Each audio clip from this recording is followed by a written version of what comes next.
Orlando real estate renegades, I hope you are well. Here we are in 2025, and as expected, right on time, we have a steady diet of negative news about the Florida housing market. Declining sales are at it again in 2025. Homes are piling up in Florida, and here's the two big reasons why. The Florida housing market could plunge in these high-risk areas. And on and on and on. Now you couple that with the recent headlines, and I'm not going to go deep into each of these, but think about this. We had the most recent Case-Shiller index come out and say that there was abysmal sales in the fourth quarter of last year, that most of the markets, many of them, were either at or below a year ago home prices, showing a widening gap. This isn't just a Florida issue in terms of seeing slowdowns in the end of 2024. But unfortunately, those other states don't get clicks as easy as Florida and Texas do. Now you couple that with the recent news from this week for the US economy, and we are finding out that the central bank doesn't have a grasp on controlling inflation like we thought. And in case you missed it, we had inflation readings that were as high as we've seen since May of 2024, suggesting that we are going to have higher for longer, that the central bank is not going to be cutting interest rates anytime soon. And while of course this doesn't directly correlate to the 30-year fix like everybody thinks it does, the reality is if those rates are higher, it does point to the fact that the mortgage rates themselves will probably be in tandem, that it likely means that the mortgage market will see 30-year fixed rate mortgages. It does likely mean that in the mortgage side, we are going to see higher interest rates there as well. And we are. Interest rates have spiked as we come into 2025. And honestly, I have to say in the Orlando market, we're seeing multiple offers. It doesn't make sense. And for whatever reason, the psychological barriers, of which there were big ones in 2024, they do not seem to be standing in the buyer's way as we head into 2025. And what do I mean? We had the election cycle come through, and a lot of folks were sitting on the sidelines hoping to figure out who would win to decide if they were even going to buy a house. Beyond that, just a couple months prior, we had the psychological barrier of will interest rates finally be cut? And that was an early one. And ultimately what we saw was a brief dip in the mortgage rate as a result of where Jerome Powell started to reduce the rate. But as he just came out and announced, there isn't a likelihood that we're going to see more of those cuts in 2025, at least at the greater frequency that everybody was hoping and expecting for, because housing seems to be an affordability issue. The amount of buyers getting in seems to be a problem. And as I've been reporting on this channel, it's case by case. Not all Florida housing markets are suffering the same woes in relation to these unaffordability issues. We just saw data from Uhaul that came out again and put Florida in the top 5 in terms of net migration. That means the amount of people moving here versus the amount of people leaving. Florida's still in the top 50. The blue states are very much at the bottom of the list. This isn't a knock against them, but if you look at that report, New Jersey, California, New York, all of these areas with some of the most high profile cities in the US are still seeing flight, something that people were not predicting would happen into 2025. And I know I'm afield with a national discussion about what's affecting real estate, and this really is a video about Clermont. This is a video about one of the most beautiful marketplaces in the Orlando metro that has a variety of housing. So ultimately, I want to share with you what is happening in the national headlines and how it's affecting the context of our local markets. And if you appreciate these kinds of updates, drop down below, smash the thumbs up, and consider subscribing to the channel so you don't miss out on any of these updates. But today I'm going to talk about a couple top stories that just broke about Clermont. We're going to talk about all of these issues in context of how it's affecting the housing market. So if you own a house in Clermont now, or you're considering buying one in the near future, and I think you should. It's a beautiful area with age-restricted communities, lakefront properties, beautiful customs, a lot of new construction planned for this particular area, some of the coolest topography, green hills, all the things that the Northerners leave but want Florida for, they can sometimes get that in the hills of Clermont. We're going to talk about how the housing market is affected right now with all these stories. Without further ado, let's dive into the update. Now, top stories this week, Uhaul produced their growth report. Now, this is one of the most fascinating reports because this is not the Census Bureau. It's done by an actual moving company that knows where people are going, and then they pull their data. A couple different moving companies produce these every year, and they are fascinating. And a lot of times, I will say, they line up directly with what the Census Bureau tells us, but a lot of times their reports are much faster. For instance, a couple days into January, look at this. They've produced the report of last year. We will not see the census report for probably almost a year from now. But look at this. The Uhaul growth states South Carolina tops the list for the first time. And again, this is a net migration report. So this isn't just the total amount of people that are moving. This is the total amount of people that get moved and stay in that state. This is revenue in place. Let's look at the top of the list. South Carolina actually moved up from being number 4 on the spot. Texas drops down to number 2. North Carolina holds the number 3 spot. Florida drops into number 4 from rank number 2. And Tennessee is ranked number 5. This kind of looks like the college football rankings, doesn't it? Except not really. Florida Gators, Florida State, they'd be down here with the blue states. Ooh. But anyway, this is interesting because this is a super important report. Net migration is a direct measure of the population you have to plan housing for, okay? And also it is a direct indicator of where your likely growth is happening throughout the US. Now, I was just looking at the 2023 census report for Florida, and if memory serves, where something around 80,000 people are net remnants here in Florida, meaning that's the amount of people that actually increased population levels here in the state. And understand, a lot of those are actually ending up in 4 populous cities: Jacksonville, Orlando, Tampa, and Miami. So if you consider maybe Orlando gets 18,000 of those, that is a lot of transactions. That's still a lot of people coming to the market competing to purchase homes here. Now look at the bottom of the list. And I kind of point that out because it kind of helps people understand what is happening when they're looking at this data. Most of the time they're getting it wrong, and they're using a twisted view of the data to make headlines to spin people out about what they think about Florida. Let's talk about where there's negative migration values. Look at the list from 45 down. Again, don't get upset with me. I'm not pointing this out. Oh, it's a blue state and all this. I'm not trying to create political controversy. I love everybody. I'm down for whatever. This is important because this is where our calls are coming from right now for people looking to move to Florida. Look at this. Illinois is 45, okay? It gained some ground. It was ranked 48 last year, so it was near the bottom of the list. Pennsylvania is number 46. New York is number 47. This is fascinating. I just read an article from Ryan Serhant, who is kind of a TV star / real estate broker out of New York. And the big claim, the core claim of the entire article was people are they're gonna reverse migration from Sunbelt states. I appreciate the idea, okay? I appreciate it. I'm not knocking him. I got a ton of respect for Serhant. This says the opposite. In fact, look at 2024. New York slid from 43rd on the list to now 47. So it's conceivably getting worse for those particular markets. Now, New Jersey slid by 1, and Massachusetts is holding 49 for 2 years in a row. Now, I have to admit, there are a lot of calls from Massachusetts. If you're in Massachusetts watching this and you want to come to Clermont, you want to come anywhere in Orlando, you want to come to Florida, period, call me. I'll help you get this sorted out. Anybody, all of you.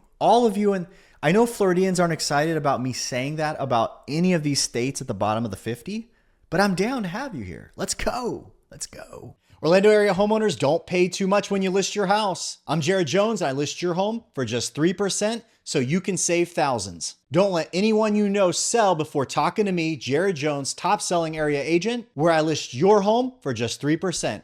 Make one call, that's all, and start packing. Jared Jones is the way to go. Call 706-5000. Check out this incredible breaking news coming to Clermont this week. Gated community with estate homes underway near Clermont National Golf Course. This is a very ambitious project. Now, we're talking about a site off of Old Highway 50 between County Road 455 and Hancock. This will be 21 homes, 17 of which will be lakefront properties.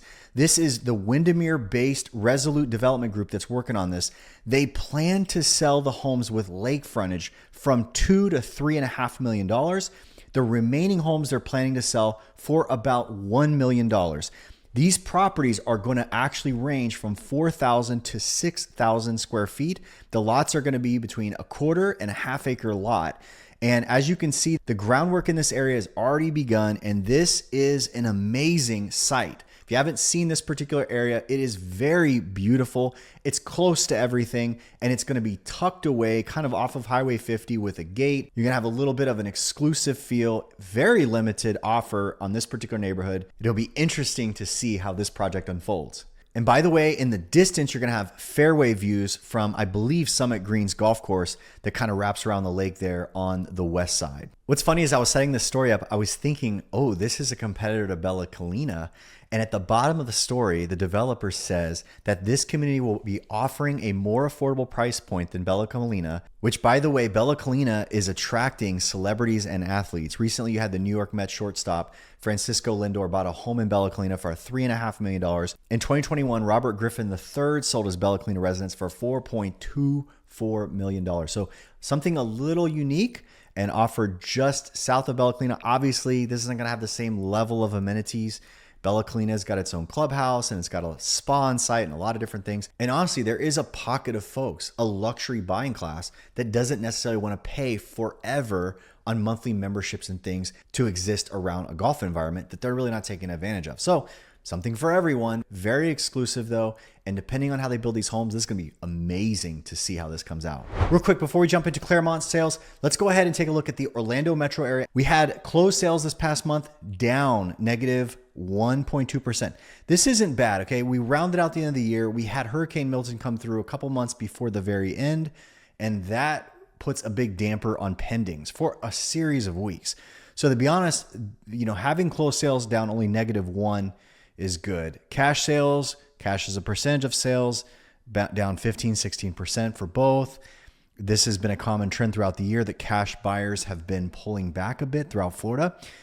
Sales price, okay, median price in Orlando up 2.2%, okay? So house prices this time last year was $439. This year they're $449. Modest increase, kind of in line with what we saw through the entire state of Florida.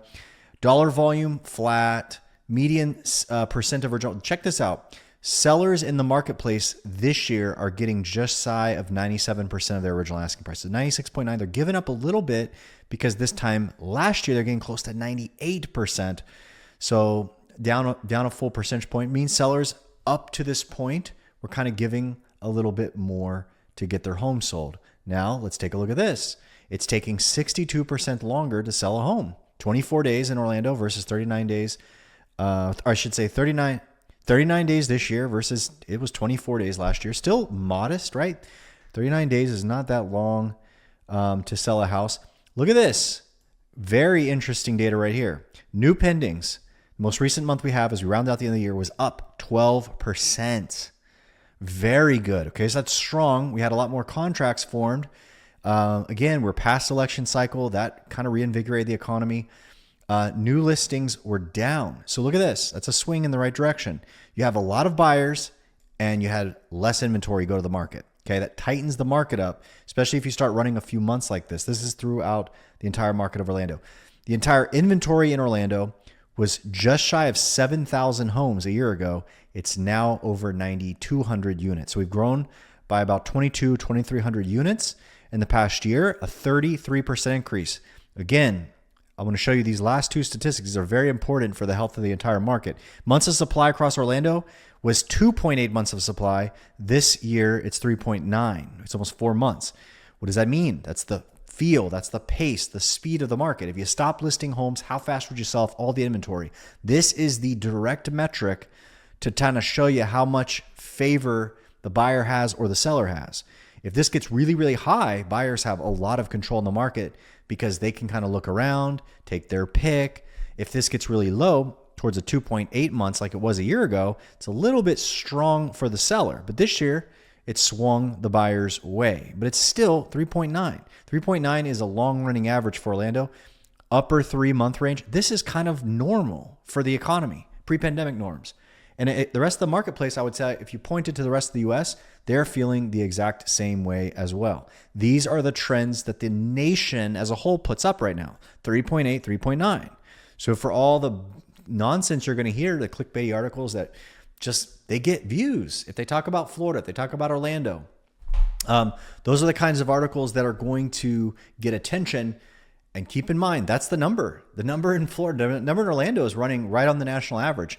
So for all the nonsense about saying, hey, maybe this is, Orlando's falling off a cliff and all the other stuff, Show me the numbers. All right, now let's look at Clermont. And once again, the data that we're looking at, this comes from the back-end portal that all real estate agents have access to that actually gives us a direct read on the changes going on in the Clermont marketplace. Also, for sake of disclosure, this is the northern half of Clermont. This is going to be not so much the short-term rental market in 34714. I will cover that on another video. This is the entire northern half of Clermont, which does the majority of the transaction. So the first chart we're going to look at is active inventory. Is there a glut of homes? And look what has happened. So it looks like 2022 and 23, look how pretty smooth the marketplace was. It didn't really rise, but it looks like a lot of the past 12 months, there was a steady climb, but it has hit a ceiling, folks.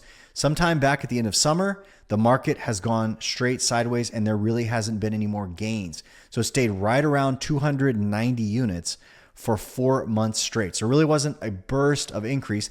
A lot of that too was abated. And ultimately we have to see, is this due to a resurgence of buyers? Are buyers saying, to heck with unaffordability, the rates are going to be high for longer, it is what it is, and they're coming back to the market?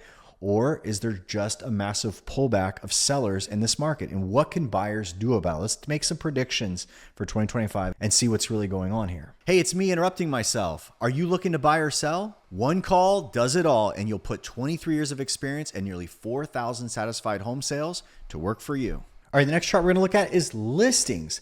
Are sellers flocking to the market in Clermont? And obviously you can see that this is a 1-year arch right here. They're not, okay? It's unfortunate, but if you look back in time, and by the way, this is 2017, 2018, 19 timeframe back here on the left side of the graph. Look where it is in the history of where the listings usually hit, anywhere from 100 to 150 units. Look at this. It barely rises above 100 units for most of the year. So it is not sustaining anywhere near its history. There's just less sellers. And you saw active inventory throughout the year. The numbers were climbing. So that could only lead us to believe that if it's not coming from the sellers, look at the numbers down here. Half of the months are positive and half of them are negative. You're up 24%. There were more sellers than this past November than the year prior, but the month before that, they were down 28 and down 2 and up 13 and down 17. It's back and forth. It's really very flat. And this is interesting too, because we look in a lot of different areas around the Orlando metro. It seems like 2023 was here, but then 2024 was here. And for whatever reason, the folks in Clermont are staying put. There's not an elevated volume of listings. This has been a concern for many because people are making lots and lots of videos that say people are going to get in trouble and they're financially becoming destitute and they're running up their credit cards and they're going to be forced to sell their homes. There's going to be homes on the market everywhere. Show me the chart. Show me the chart. They're not there. Maybe, just maybe, there are no buyers. So even though there's a tepid amount of listings, maybe there's 0 buyers. Let's take a look at how many homes are actually being put under contract. Wow. Now here we are with new pending sales. This tells us how many homes are likely going to close because homes go under contract first. This is the measure of how much buyers are out buying homes. And for all the storylines, we know that buyers are struggling right now. They have to face high taxes, elevated insurance, high cost of living, groceries are still expensive, eggs are enormously expensive. People are putting eggs on their credit card now. But look at the pending volume. Look at the history way up here. Look at the size of pendings now. Remember, we saw this just now. Remember, we saw the history of sellers way up here, and then we saw the most 2 recent years on record being a little bit cratered and shrunken and just being a miniature version of the past. And I'll also point out, back here in time, when you had this bigger marketplace of more homes going under contract, what was happening at the same time? You had a higher population load. What happened back here when there were more pendings and more listings hitting the market? This was a smaller populace than here. Now you have more people, but fewer homes going under contract and fewer homes hitting the market. Okay. So everybody is focused on one thing. They're going, oh my gosh, look how far down pendings are. Buyers aren't putting homes under contract. But you also have on the seller side a dwarfed amount of listings coming to the market. So yes, you have fewer pendings, but you have fewer listings. If you watch me talk about many of the markets in Florida, you see this trend over and over again. That yes, while you are seeing buyers deactivate and a little less volume going on, and by the way, the last 2 or 3 months, we've seen that trend kind of break. You know, since we got past the election cycle, It has been a busy December. It has been a busy January. So let's take a look and see what's going on with price here. All right, now we're looking at median sale price. Take a look. You can see, what do you see in this 2-year stretch, right? You can almost see a decline move right here. And then look what's happening in the last 3 or 4 months. If you cut a line right through these dots, you're going to see an upward swing. In fact, it just posted a 570. It's kind of crazy, right? This is not true data in the realest sense, because this is not how the market works. Like, okay, let's look at August, 468. Okay, the median price was 468. Then the median price was 525. Then the median price was 435. Okay, so did it swing down 90,000? No. The median moves based on where the movement in the market is. The truth of the marketplace is best described and best interpreted in data by cutting a line down the middle. Because look at what happened. So imagine you're cutting a line through these dots. You can see through the summer of 2022 when the interest rate started to spike right here, because ultimately this was the end of the 3% interest rate, then it went to 7. Look what followed. The trend dropped. So if you draw a line through the middle of the dots, it wasn't that it was way up one month and way down the next and way up it's the truth is in between. So the trend is your friend, and you kind of cut the line through the middle. You see it climb, then the index of homes in this market kind of sunk and kind of dropped. Now look at the trend in the fall of this year. It's kind of climbing upwards. Again, you're seeing these crazy schizophrenic swings based on what's going on. But the reality is it's probably somewhere here at, like, if you cut the line, it's like 460 or 470. Okay. It's really not 517, because next month it's going to be like down here. It just corrects back and forth. The point is, back here, when this marketplace peaked in June, the point is back here in the peak of 2022, this was the previous market high in all markets. The marketplace went way up. It shot high in June, and then it kind of corrected down the other side.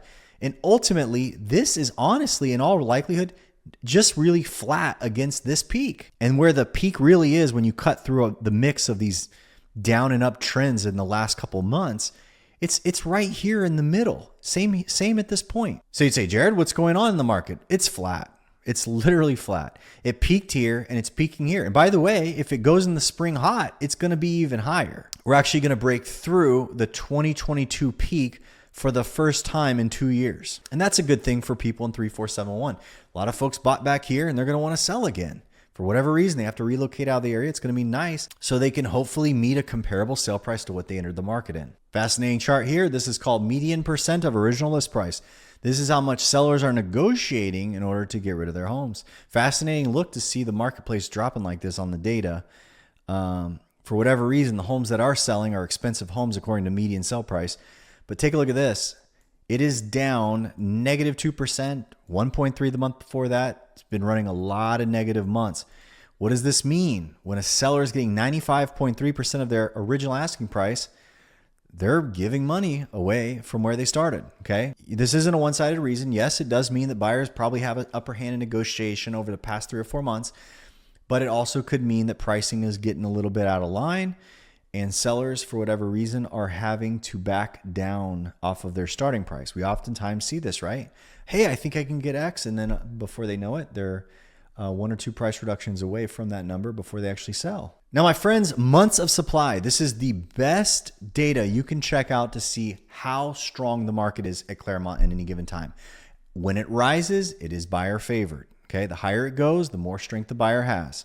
Now, what this means right now is that at nearly 4 months of supply is 3.9 months. That means if we stop listing homes all over Clermont, the current pace that buyers are buying them, it take close to 4 months for all the properties to disappear and sell off. And keep in mind, every day, more listings are in fact hitting the market. Look how tight the market was in this zip code a year ago. Sellers and buyers are in a much different position than they are today because there was a 2-month supply.